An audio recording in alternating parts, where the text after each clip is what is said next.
Sayimina uMagate bafethu. Ayikho into engahlula umuntu ofisa ukuzama.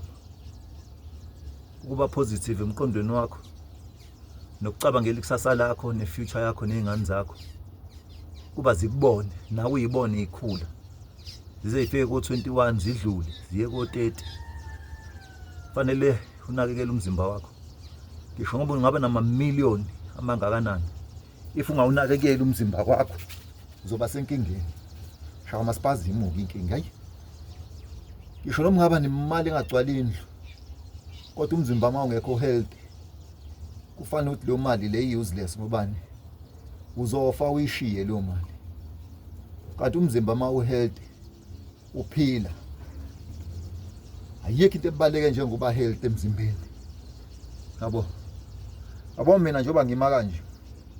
Angiyakaza. Imanje ngizama ukuphusha umzimba ngenza ama movement engawenza kuze igazi liflow emzimbeni ngoba yonke ebalekile. Udle le ma spice engihlezi ngiwasho. Phuze wena ekseni, phuze wona ntambama ukuze igazi likwazi ukuflow emzimbeni. Ukwazi ukuphefumula aza amakhwadi akazi ukuphefumula. Ayastrugglisha ukuphefumula. Yabo. Mina ayifundisa ukuphefumula. Yazameka akusafani. Yabo. Akusafani. Ngoba phela ngithatha namashansi. Hayi nentambo yami ngivimba. Yabo. Thatha amashansi yonke into.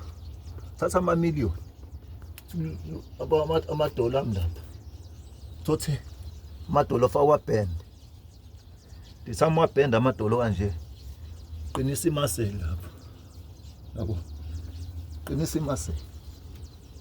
Manje kade ngimile. Kade ngimile bafethu.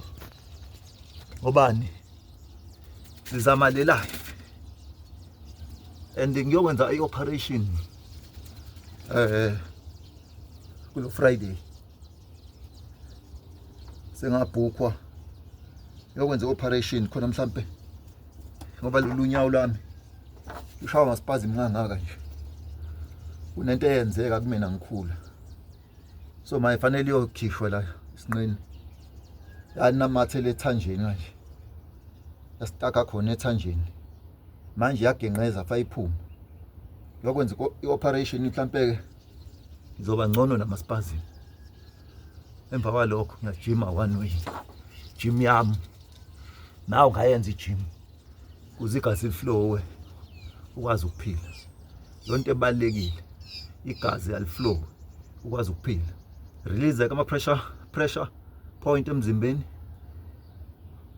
Ungabi na pressure so uphile. Injalo nje asibambeni.